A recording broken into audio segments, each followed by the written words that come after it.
Hi, good afternoon, ladies and gentlemen. Welcome to the first and the finest, and of course, also the largest online career expo that's ever staged in the city's innovation and technology sector. Now, just to introduce myself, my name is MC Melody Kwan, and I will be with you for pretty much for the rest of today and also tomorrow. Now, we're moving on to the sixth day of our week-long virtual career expo. A lot of very exciting talks that we had already for those of you who were actually with us all week long. And if this is your first time coming in here, that's fine too. Welcome, ladies and gentlemen.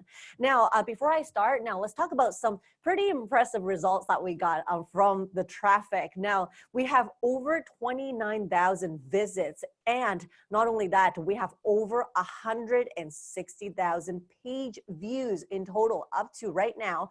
And not only that, we got over 7,000 CVs that submitted to us. So that's a lot of reading that we have to do.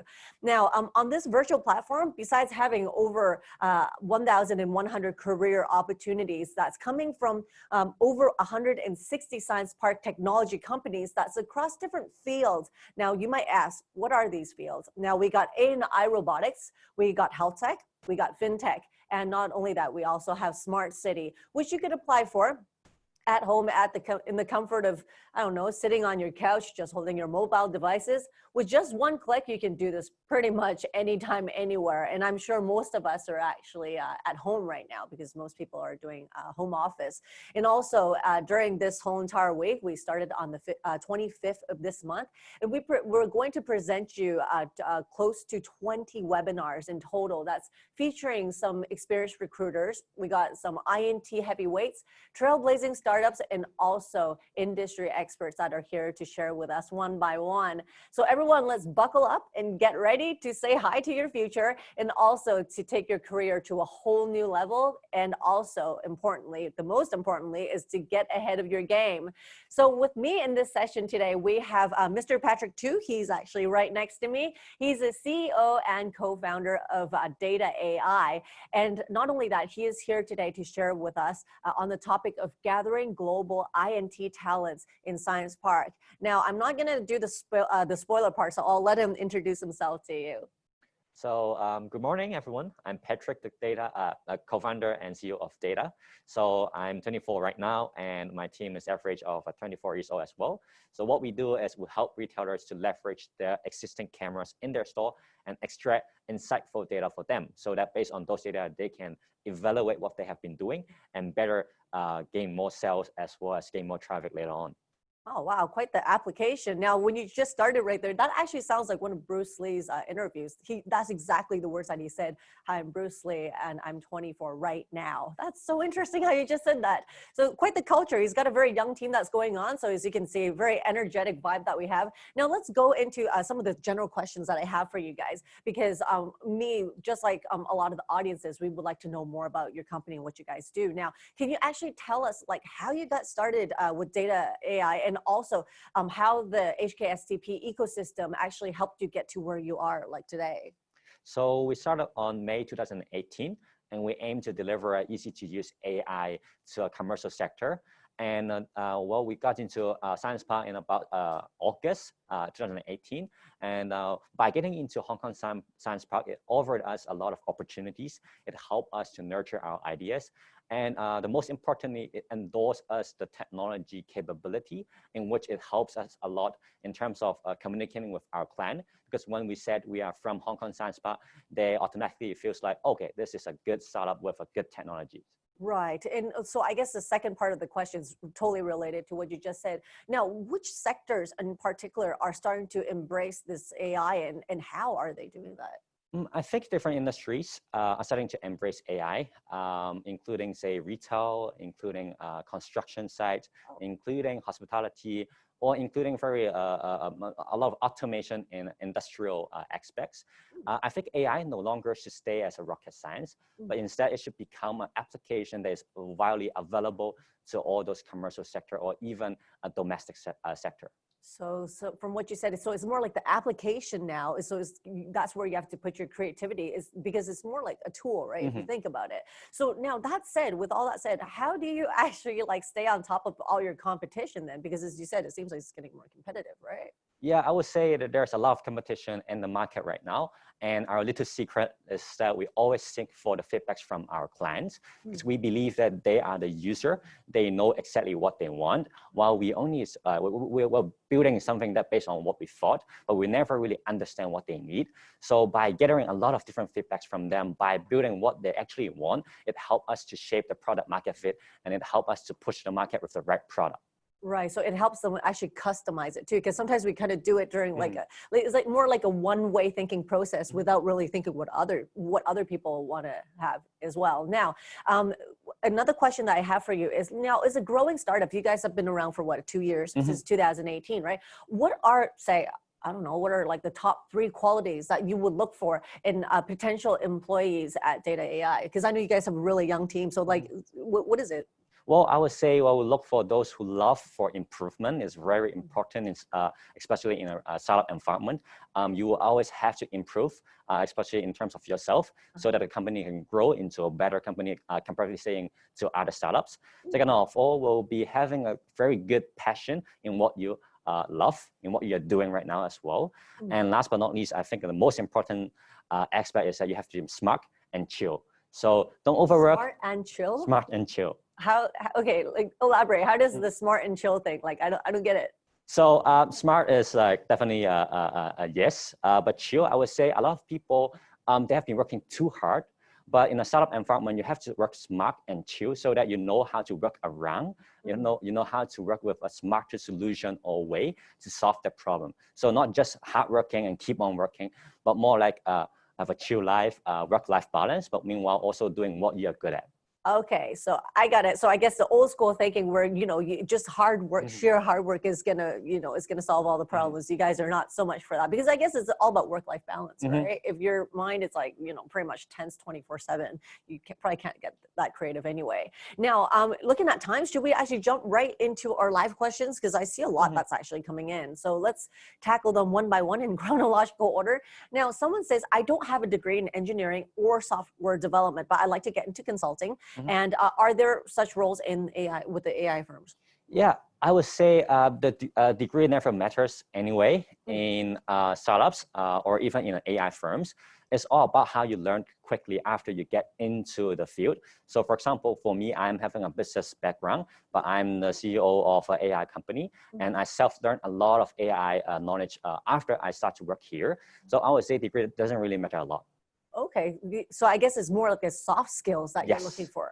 Got it. Because after all, like everyone at home, if you think about it, soft skills is something that's much harder to learn. So some soft skills, it's almost like innate, and then hard skills is just something. It's like a textbook. You can learn it. Although I mean, you can't say for all hard skills, but for the most part, I think so. Now, a second question is, can you walk us through a day in your life at Data AI? There's 2 parts to that company, so let's start with that part first. So I would say I usually wake up at say 9 or 9:30 a.m. I should be back before 10:30, should be. And we'll start working in the morning. I would say I will go through the emails I have. I will go through some replies to my client. And then in the afternoon after lunch, usually saying we will have team meetings. So we have about 5 to 6 teams in our company. So I will go through team by team with them. And I will probably start working on something new at about 6 p.m. because I usually off at 10. So I have about another 4 hours that I will be going through stuff that I haven't been finishing or stuff that is like outstanding stuff. Right. So it's kind of a fixed schedule, but there's some flexibility in it. Oh, wow. That's actually quite nice. I like it. Now, the second question, the second part of that question is, what can new hires expect during their first few months with the company? I would say they would definitely expect a lot of like new stuff. They will have to keep on learning a lot of stuff. So especially in an AI or in a tech-driven startup, because there will be a lot of different techs or new languages that you might have not known. Right. So you have to pick up really quick. So in the first few months, I would say you have to keep on constantly communicating with your teammate, as well as with anybody else from outside your own team, so that you can gather as much knowledge as much as possible to help you to further grow to the person that fits to the company. Right. So I guess the individual, that person is enriching themselves while they're kind of growing to cater their role. And not only that, it's kind of like a team building at the same time, because you're building that communication with your teammates. Oh, that's actually two birds with one stone. Nice. Now, the next question is, how do you think a diverse talent pool help your company to grow and maintain a competitive edge? Well, that's actually a very, very important aspect to remaining a diverse talent pool in my company. Right. So we have different people from a very diverse culture and background. Okay. And they actually help us to shape our mind into a more global, more international mindset. And with that said, that allows us to build a product that is capable to go into different market. Because in Hong Kong, frankly speaking, is a very small market. So we shouldn't just look just into the Hong Kong market, but we also have to think about how our product can go outside Hong Kong. So with a diverse background of talent and culture in our company, it helps us to grow into, help us to build a product that can be capable to handle different, to offer to different cultures or backgrounds or even to different countries. Wow, quite the chameleon. So yeah, of course, because as you said, the market isn't the biggest here. I mean, if you look at the size of Hong Kong, right? But we do have to think bigger and to actually accommodate to that. We actually need a much more diverse talent pool. Now, the next question is, do you accept fresh graduates? That's the first part of the, oh, sorry. No, that's the question after, sorry. Would you use AI technology to interview candidates? Do you guys? Not really. We still prefer to interview face by face by our own.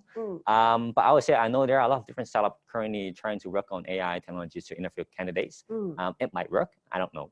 Yeah, I think yesterday, or was it the day before, there was a talk that they said in some pre-screenings they use it, but then it's like a whole different ball game. But not you guys at this point. Okay.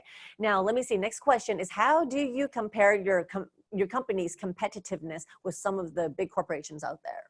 Well, I would say what we are offering right now, we offer, we leverage existing cameras in a retail store, while a lot of the our competitors right now, the big corporates out there, they're using their specific hardwares because they think by offering some specific hardwares, they can help them to hold the client for a very long time. Well, what we are trying to do is we offer in another way around that we can work on any kind of hardwares. So I would say that is our biggest competitive advantage, and that actually helps our clients to ease a lot of pain in terms of installing these kind of solutions. Because if you need a lot of hardwares, a lot of installations, it would take you too much time and upfront costs. That is true. So just getting those out of the way, you can actually allocate your resources to actually solving the problem itself.